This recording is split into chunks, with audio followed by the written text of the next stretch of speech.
வணக்கம். ஜோதிடர் சேலம் உமாராணி. இன்றைய பதிவு. இன்னைக்கு பார்க்கக்கூடிய பதிவு என்ன அப்படின்னா, சுய தொழில் வெற்றி பெறுவார் யார் அப்படின்னு பார்க்கலாங்க.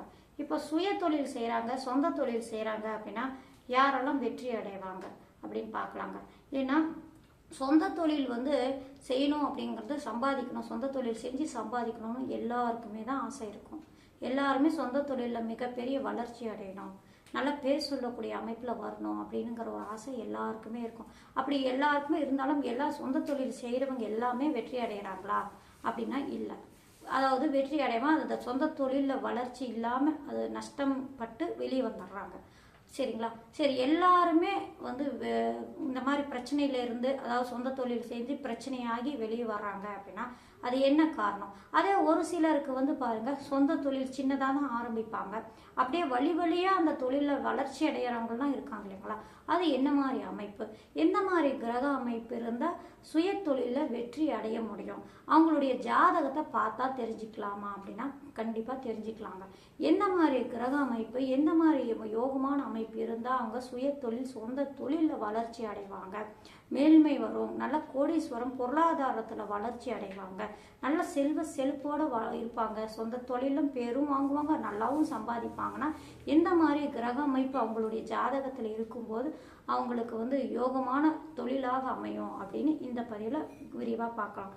அவங்களுடைய ஜாதகத்தில் சுய தொழில் செய்யணும், சொந்த தொழில் செய்யணும் அப்படின்னா எந்த மாதிரி கிரக அமைப்புனா, அவங்களுடைய ஜாதகத்தில் பாருங்க, லக்னத்துக்கு 10ஆம் இடத்தை நம்ம மெயினாக பார்க்கணுங்க. 10ஆம் இடம் அப்படின்னு தொழில் ஜீவனஸ்தானம். அந்த 10ஆம் இடத்து அதிபதியோட அந்த 10ஆம் அதிபதி லக்னத்துக்கு 2ஆம் அதிபதியோடையோ அல்லது லக்னத்துக்கு 11ஆம் அதிபதியோடையோ சம்பந்தம் பெற்று பாதிக்கப்படாமல் சம்பந்தம் பெற்று இருக்கும்போது அவங்களுடைய திசை நடக்குதா, 10ஆம் அதிபதியுடைய திசையோ 11ஆம் அதிபதியுடைய திசையோ அல்லது 2ஆம் அதிபதியுடைய திசையோ நடக்குது அப்படின்னா அவங்க சொந்த தொழில் செய்யலாம், சுய தொழில் செஞ்சு வளர்ச்சி அடையக்கூடிய வாய்ப்பு அதிகமாக உண்டு. ஏன்னா 10ஆம் இடம் ஏற்கனவே நான் சொன்னேன் இல்லைங்களா, ஜீவனஸ்தானம் அப்படின்னு தொழில் செய்யக்கூடிய பாவமே 10ஆம் இடம். 11ஆம் இடம் லாபஸ்தானம். 2ஆம் இடம் அப்படின்னா பணம் சேமிக்கக்கூடிய இடம் அப்படிங்கிறதுனால இந்த ஸ்தானாதிபதிகள் ஏதாவது ஒரு விதத்தில் சம்பந்தம் பெறும்போது, இப்போ சம்பந்தம் அப்படின்னு எடுத்துக்கிட்டாங்கன்னா 10ஆம் அதிபதி போய் 2ஆம் இடத்துல இருக்கலாம், அல்லது 10ஆம் அதிபதியும் 2ஆம் அதிபதியும் இணைந்து 11ஆம் இடத்துல இருக்கலாம், அல்லது 10-11ஆம் அதிபதிகள் பரிவர்த்தனை பெற்று இருக்கும்போது 2ஆம் அதிபதி சாரத்திலேயோ பார்வையிலையோ ஏதாவது ஒரு விதத்தில் சம்பந்தம் பெற்றிருக்கலாம், அல்லது இவங்க மூவருமே சேர்ந்து அந்த லக்னத்துக்கு மறையாமல் இணைந்தோ ஒருவருக்கு ஒருவர் பார்த்து கொண்டோ சாரத்திலேயோ பரிவர்த்தனையிலையோ இணைவு பெற்றோ இந்த மாதிரி அமைப்பில் ஏதாவது ஒரு விதத்தில் இந்த 10ஆம் அதிபதியும் 11ஆம் அதிபதியும் 2ஆம் அதிபதியும் சம்பந்தம் பெறும்போது இவங்க சம்பந்தப்பட்ட திசை நடக்குது அப்படின்னா அவங்க சுய தொழில் செய்யலாம், செஞ்சு வளர்ச்சி அடையலாம், நல்ல லாபத்தையும் சம்பாதிக்கலாம், அதனால் பொருளாதாரத்தில் வளர்ச்சியும் நல்ல மேல்மையாக வரக்கூடிய அமைப்பெல்லாம் அவங்களுக்கு உண்டுங்க. சரிங்களா? ஆனால் இவங்க சம்பந்தம் பெறக்கூடிய அமைப்பில் அவங்களுக்கு சாரம் கொடுத்த கிரகம், வீடு கொடுத்த கிரகம் சேர்த்து பலன் பார்த்துக்கணுங்க.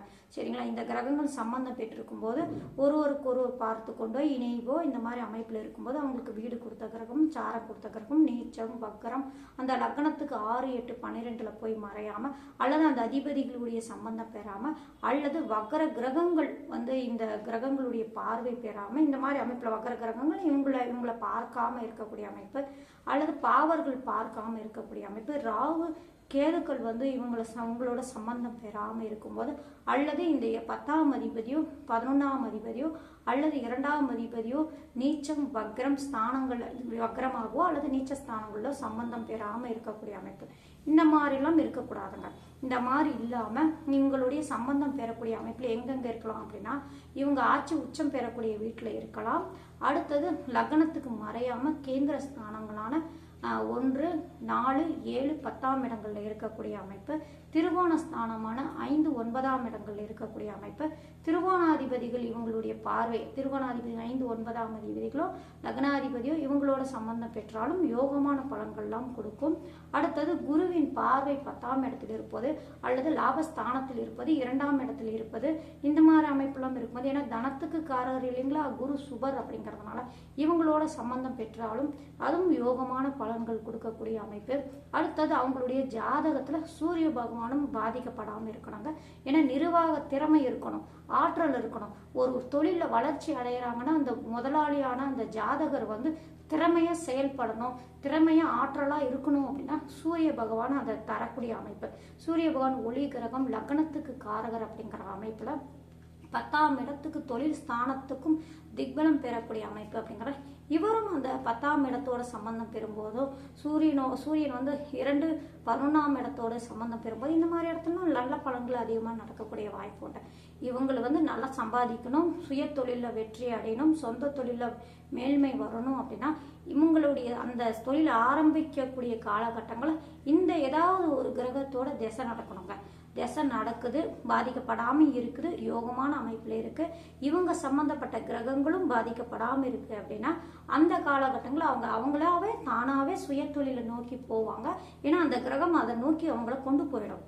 சுய தொழில் செய்யணும், முன்னேறணும், வளர்ச்சி அடையணும், வசதி வாய்ப்பு வரணும் அப்படிங்கிற ஒரு எண்ண ஓட்டத்தை அந்த கிரகம் அந்த ஜாதகருக்கு அந்த திசா காலங்களில் கொடுத்து அதுக்குண்டான சம்பந்தப்பட்ட தொழில் நோக்கியே அவர் நகரக்கூடிய தன்மை வந்துருவாங்க. கொஞ்சம் கொஞ்சமா அந்த கிரகம் அவங்கள அந்த இடத்த கொண்டு போய் உட்காந்து வளர்ச்சி நல்ல மேன்மையும் கொடுத்துருங்க. சரிங்களா? அவங்க சொந்த தொழில் செய்ய வேலைக்கே போகணும் அப்படின்னு அவங்க நினைச்சிட்டு இருந்தாலும் அந்த திசை வருது ஆரம்பிக்குது அப்படின்னா தானாவது அவங்க வந்து அப்ப வேலைக்கு போயிட்டு இருக்காங்க, அந்த வேலை செஞ்சிட்டு இருக்காங்கன்னா அந்த தொழிலே அவங்க நம்ம சொந்தமா செய்யலாம். ஏன் எங்களுக்கு நல்லா தெரிஞ்சிடுச்சே, நல்லா கத்துக்கிட்டோமே, நாம ஏன் ஒரு இடத்துல வேலைக்காவது போகணும், அந்த தொழிலே நாமளே சுயமா செஞ்சு பார்க்கலாமே, வளர்ச்சி அடையுதா, அந்த மாதிரி கூட செய்யக்கூடிய வாய்ப்பு. இந்த மாதிரி அவங்களுக்கு எண்ண ஓட்டம் வந்து தானாகவும் அந்த திசா காலங்களில் அவங்க சுய தொழிலை செஞ்சு அதுல வளர்ச்சி அடைஞ்சு அதுலயே அடுத்தடுத்து அப்படியே போயிடுவாங்க. சரிங்களா? இது வந்து வழியா போறாங்க அப்படின்னு எடுத்துக்கிட்டாங்கன்னா அவங்களுடைய ஜாதகத்துல எந்த மாதிரி அமைப்பு இருக்குன்னா நான் இப்ப சொன்னேன் இல்லைங்களா, 10, 11, 2 இந்த கிரகங்கள் ஒண்ணுக்கு ஒண்ணு சம்பந்தம் பெற்று இருக்கும் பட்சத்துல பாதிக்கப்படாம சம்பந்தம் பெற்று இருக்கும் போது அவங்களோட 5ஆம் அதிபதியும் பலம் பெற்று சம்பந்தம் பெறும்போது வழியா கொண்டு போகக்கூடிய வாய்ப்புகள் அதிகமா உண்டு. சரிங்களா? அப்போ லக்னாதிபதியும் பாதிக்கப்படாம நல்ல அமைப்பில் இருக்கணும். இந்த மாதிரி இருக்கும்போது 5ஆம் அதிபதி புத்திர ஸ்தானாதிபதி, 5ஆம் இடத்த அதிபதி புத்திர ஸ்தானாதிபதி இவங்க செய்யக்கூடிய தொழில் அப்படியே அவங்க பிள்ளைகள் எடுத்து செய்யக்கூடிய அமைப்பு அப்படியே வழியா கொண்டு போகக்கூடிய 5ஆம் இடத்தை சுபர்கள் பார்வை, 5ஆம் அதிபதி பலம் பெற்று இருக்கிறது.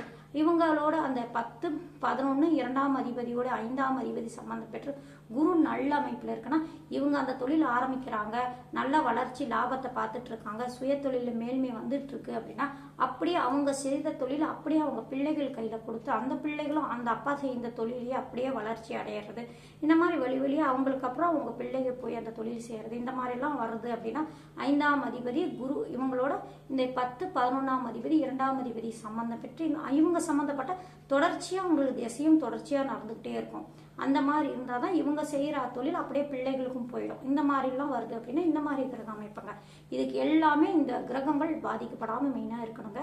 நீச்ச கிரகம் சம்பந்தம் பார்வை சேர்க்கை ஏற்படக்கூடாது, வக்கர கிரகங்களுடைய பார்வை சேர்க்கை ஏற்பட்டிருக்க கூடாது, இந்த கிரகங்கள் நின்ற ஸ்தானாதிபதியும் வக்கரம் நீச்சம் அடைந்திருக்க கூடாது. அடுத்தது அந்த லக்னத்துக்கு 6, 8, 12ஆம் அதிபதிகளுடைய சம்பந்தமும் பார்வையும் இந்த கிரகத்துக்கு ஏற்பட்டிருக்க கூடாது. அடுத்தது ராகு கேதுக்களுடைய சம்பந்தமும் ஏற்பட்டிருக்க கூடாது. இந்த மாதிரி இல்லாம அந்த கிரகங்கள் 10ஆம் அதிபதி பலம் பெற்று 11ஆம் அதிபதியும் நல்ல அமைப்பில இருந்து 2ஆம் அதிபதியும் நல்ல அமைப்பில இருந்து ஒருவருக்கொருவர் சம்பந்தம் பெறும்போது குருவின் பார்வை பெறும்போது சூரிய பகவானும் நல்ல அமைப்பில் இருக்கும்போது 5ஆம் அதிபதி 9ஆம் அதிபதி பலம் பெற்று இவங்களோட சம்பந்தம் பெறும்போதும் இந்த மாதிரி அமைப்புல லக்னாதிபதியும் நல்ல அமைப்புல இந்த மாதிரி கிரக அமைப்புலாம் இருந்து இவங்க சம்பந்தப்பட்ட திசை அடுத்தடுத்து நடந்துகிட்டே வருதுன்னா சுய தொழில முன்னேறிட்டே இருப்பாங்க, நல்லா வளர்ச்சி அடைவாங்க, வெற்றி அடைவாங்க, பொருளாதாரத்துல வசதி வாய்ப்பு வரும், வீடு மனை யோகம் அமையும், நல்ல வசதி வாய்ப்பு மேல வரும், குடும்ப வளர்ச்சி முன்னேற்றம், ஊருக்குள்ள மதிப்பு மரியாதை கௌரவம் அந்தஸ்து எல்லாமே தேடி அவங்களுக்கு வரக்கூடிய அமைப்பெல்லாம் அந்த ஜாதகருக்கு இருக்கு அப்படின்னா இந்த கிரகங்கள் நிலைகளிலிருந்து அடுத்தடுத்து வரக்கூடிய திசைகள் இவங்களுக்கு சப்போர்ட் செஞ்சு அது நோக்கி அவங்க ஜாதகர் நகரக்கூடிய தன்மை ஆகிடுங்க.